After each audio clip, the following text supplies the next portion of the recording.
নমস্কার, Bandita and mother's ব্লগে সকলকে স্বাগত জানাই। এই যে চা নিয়ে বসে পড়েছি। এবার চাটা এদিকে আনি, ওদিকে অনেকটা পেছন দিকে চলে গেছে। আর হচ্ছে যে 7টার সময় ঘুম থেকে উঠেছি, অনেকটা বেলা হয়ে গেছে।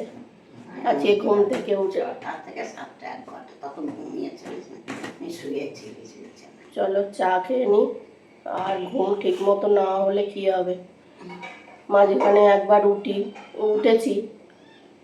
চলো, আমার মার আবার মাথার যন্ত্রণা হচ্ছে, ঘুম হয়নি ঠিক মতো, ওই জন্য মাথার যন্ত্রণা হচ্ছে। চলো, মাথাটা যন্ত্রণা কপাল থেকে।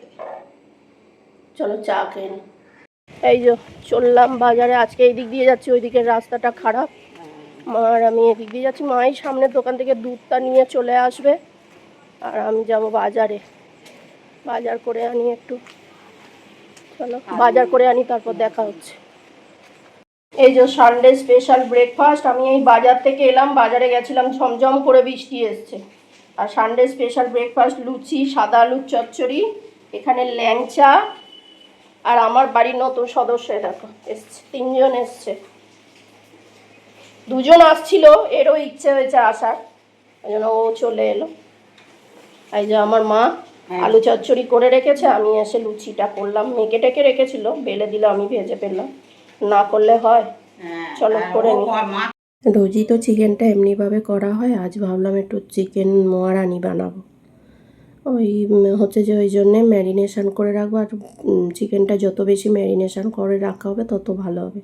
দিলাম কাশ্মীরি রেড চিলি পাউডার, হচ্ছে যে আদা বাটা, 1 চামচ আদা বাটা, 1 চামচ হচ্ছে রসুন বাটা, আর কসুরি মেথি খুব অল্প করে, আর নুন, আর সঙ্গে হচ্ছে টক দই। টক দইটা দিয়েছি আমি ওই 4 চামচ মতন দিয়ে। এবারে চিকেনটাকে ভালোভাবে ম্যারিনেশান করে রাখতে হবে।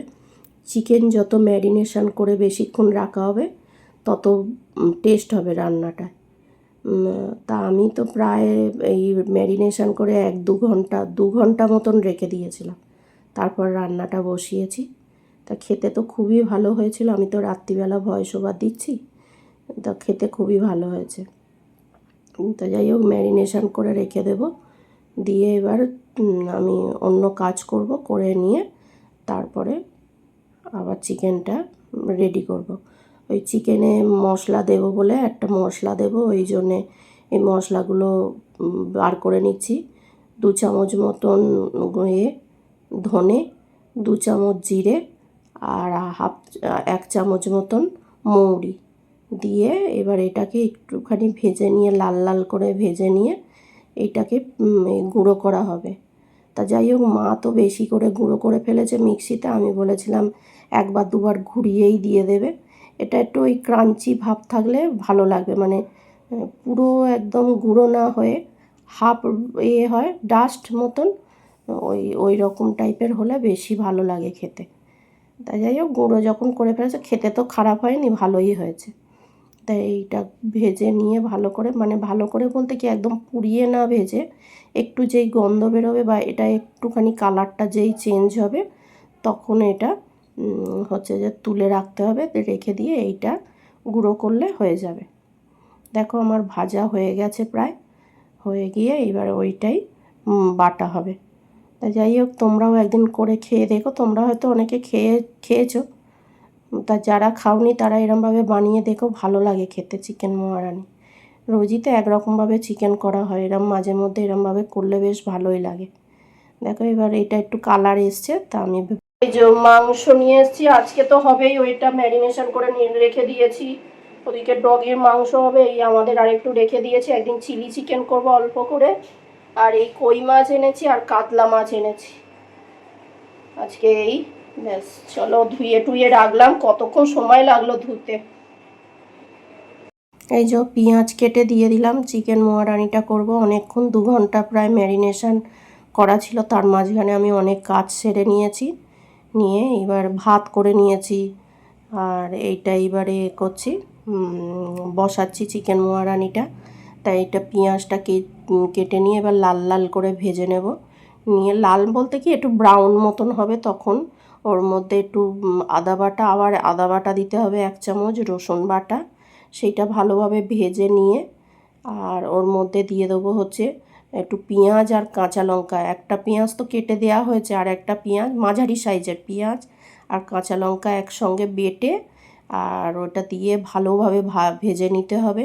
নিয়ে এই ভাজা যেই হয়ে যাবে, যেই কাঁচা গন্ধটা চলে যাবে, এবার তার মধ্যে ওই চিকেন যেটা ম্যারিনেশন করে রেখেছিলাম সেইটা দিয়ে দেবো। আর দিয়ে ওই হচ্ছে যে এটা এবার ভালোভাবে কষিয়ে নিতে হবে। তা যাই হোক, এই রান্নাটায় আমি জল দেব না, যেহেতু চিকেনের মধ্যে নুন দেওয়া আছে, এমনি চিকেন থেকে জল বেরোয়। দিয়ে একটু ভালোভাবে এটাকে কষাতে হবে। আর ওপর থেকে যেই কষানো হয়ে গেছে, ওপর থেকে ওই যে মশলাটা করেছিলাম না, ধনে জিরে আর হচ্ছে যে তোমার মৌরি, ওইটা দিয়ে একটু করে দিলাম, ভালোভাবে কষিয়ে নিয়ে তারপর ওপর থেকে 10টা মতন আমন্ড বাদাম ভিজিয়ে রেখেছিলাম সেইটা, আর কিছুটা কাজু বাদাম, 15-20টা মতন কাজু বাদাম দিয়ে ওটাকে দিয়ে আবার ওটাকে কাঁচা গন্ধ যাতে চলে যায় ভালোভাবে নাড়তে হবে। নেড়ে নিয়ে ওটাকে কষিয়ে নিতে হবে। কষিয়ে নিয়ে ওপর থেকে আবার যে মশলাটা আগে তো কষানোর সময় দিয়েছিলামই, আবার ওপর থেকে ওই মশলাটা দিলাম, কসুরি মেথি দিলাম, আর ওপর থেকে একটু চিলি ফ্লেক্স দিয়ে দিতে হবে। তাহলে রান্নাটা পুরো কমপ্লিট হয়ে গেল। আর খেতেও দারুণ হয়। এই রান্নাটা যেমন দেখতেও সুন্দর, খেতেও খুব সুন্দর হয়েছে। একভাবে ওই চিকেন খাওয়ার থেকে এইভাবে চিকেন করে খেয়ে দেখলেও মাঝে মধ্যে ভালো লাগে। তা যাই হোক, চিকেন মোয়ারানির সঙ্গে তো এমনি সাদা ভাত ভালো লাগবে না, যাই হোক অন্য কিছু একটা করতে হবে। তা কড়ায় আমি একটুখানি সাদা তেল দিয়েছি আর 4 চামচ মতন ঘি দিয়ে নিয়েছি। করবো জিরা রাইস।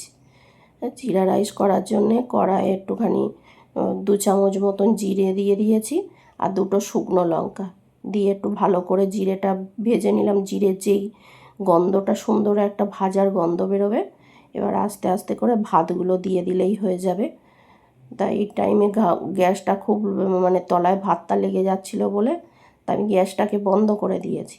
দিয়ে নিয়ে ভাতটাকে ভালোভাবে মিশিয়ে নিয়ে এবার হচ্ছে যে ভালো করে ভাতটাকে মিশিয়ে নিতে হবে। নিয়ে এইবারে গ্যাসটা পরে জ্বালবো, জেলে ওর মধ্যে একটুখানি নুন আর মিষ্টি দিয়ে দিলেই হবে। মানে খেতে খুব সুন্দর হয়েছিল জিরা রাইসটা। এই ভালোভাবে ভাতটা নেড়ে দিলাম, দিয়ে এবার সুন্দর করে মিশিয়ে নিতে হবে। ঘি আর তেল যেটা রয়েছে এবার সুন্দর করে মিশিয়ে নিয়ে এবার মিষ্টি আর একটুখানি নুন দিয়ে দিলাম। মিষ্টি বলতে আমি সুগার ফ্রি দিয়েছি, তোমরা চিনি দেবে যারা চিনি খাও।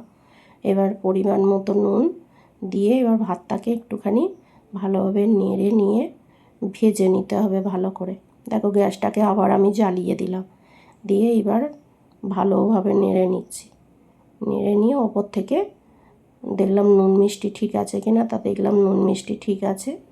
এবার ওপর থেকে একটু ধনে পাতা দিয়ে দিতে হবে। জিরা রাইসটা খেতে খুব সুন্দর হয়েছে। এই যে ওপর থেকে ধনে পাতা দিয়ে ওটা ধনে পাতাটা ভাপের মধ্যেই হয়ে যাবে। সুন্দরভাবে ভাতের মধ্যে নেড়ে নিলাম। খেতে দারুণ দারুণ। এইরকমভাবে করে খেয়ে দেখো একদিন, সত্যি খুব ভালো লাগবে। রোজই তো এমনি ফ্রাইড রাইস এসব খাওয়া হয়, তা জিরা রাইস এই সব ভালোই লাগবে। তা ওদিকে আমার রান্না বান্না সব হয়ে গেল। এবার এই বাসনগুলো মেজে নেব। বাসনগুলোও তো মেজে নিতে হবে না। আজকে জানো তো সব করে টোরে খেতে বসতে প্রায় 3:30 বেজে গেছে। ও হবে রবিবার। আর তার উপর কী হয়েছে বলো তো, বাজারে গিয়ে আমি পুরো আটকে গেছি। এত বৃষ্টি হচ্ছিল, পুরো আটকে গেছে। যাই হোক, যারা এই অবধি ভিডিওটা দেখেছো তাদের যদি একটুও ভালো লেগে থাকে তারা প্লিজ একটা লাইক করে দিও, কমেন্ট করতে ভুলো না কিন্তু। আর কেউ যদি নতুন বন্ধু হয়ে থাকো তাহলে সাবস্ক্রাইব করে দিও। তোমার একটা লাইক, কমেন্ট বা সাবস্ক্রাইব আমাকে আমার গন্তব্যের দিকে এগিয়ে নিয়ে যেতে সাহায্য করবে। আর হচ্ছে যে যদি খুবই ভালো লেগে থাকে তাহলে বন্ধুদের মধ্যে শেয়ার করে দিও, বা ফ্রেন্ডস আর বন্ধু বা এই যে আজকে লাঞ্চ মেনু জিরা রাইস, আর এখানে স্যালাড রয়েছে, এখানে রয়েছে চিকেন মোয়ারানি। আজকে লাঞ্চে এই মেনু। এই যে সন্ধেবেলা আজকে একটু শুয়ে ঘুমিয়ে পড়েছিলাম। আমি তো কোনোদিন ঘুমোই না, তো সবার ভিডিও দেখি, তা এখন উঠে ভিডিও দেখলাম, আবার দেখবো। আর এই শুয়ে একটু ঘুমিয়ে পড়েছিলাম। মা বলে আর ডাকিনি, কোনোদিন রেস্ট নিস না, একটু শুয়ে আছিস ওই জন্য। আর মা চা করে আনলো, এই যে মা চা করে এনেছে। ওই জন্য তাও আমি ডাকি থাকি। আর এইগুলো ইগনোর করো, বর্ষাকাল এরম জামা কাপড় একটু ঝোলানো থাকবেই, মানে একদম বাইরে বৃষ্টি থামছে না, কিছু মনে করো না তোমরা। ও ঘরে আমাদের ভর্তি, হ্যাঁ এখন থাক, সবার সময় দিলেই হবে। একদম ভর্তি হয়ে রয়েছে জামা কাপড়, কিছু মনে করো না। এই যে ডিনার, একই ডিনার, আর কি করব, এটাই তো খাবো, আর কি খাবো, ওটা তো। আর নাহলে বলেছিল পরোটা করে না, আমি ওই জন্য আর কোনো হুজুগ বলিনি যে না সকালবেলা অত পরিশ্রম হয়েছে আর কিচ্ছু করতে হবে না বাবা, যাও খেয়ে নি, খাওয়া দাওয়া সেরে নি। সব কটা চেঁচাচ্ছে দেখো না বাইরে, খেয়ে দিয়ে খুব গলার জোর বেড়েছে মাংস ভাত খেয়ে। ওদের জন্য মাংস আলাদা করেই সেদ্ধ করে দিয়েছি, ওই মাংস খাবে না ওরা, ও দিলেও খেত না। তা যাই হোক, তরকারি মাংস খেতে চায় না। তা যাই হোক, ভিডিওটা তাহলে এখানেই শেষ করছি। টিভি দেখছি, টিভি দেখতে দেখতে আর করছি, এডিটিং করছি। ভিডিওটা তাহলে এখানেই শেষ করছি। তোমরা সবাই সুস্থ থেকো, ভালো থেকো, সাবধানে থেকো। আর ভিডিওটা যদি ভালো লেগে থাকে তাহলে লাইক করো, কমেন্ট করো, সাবস্ক্রাইব করো। দেখা হচ্ছে নতুন একটি ব্লগে।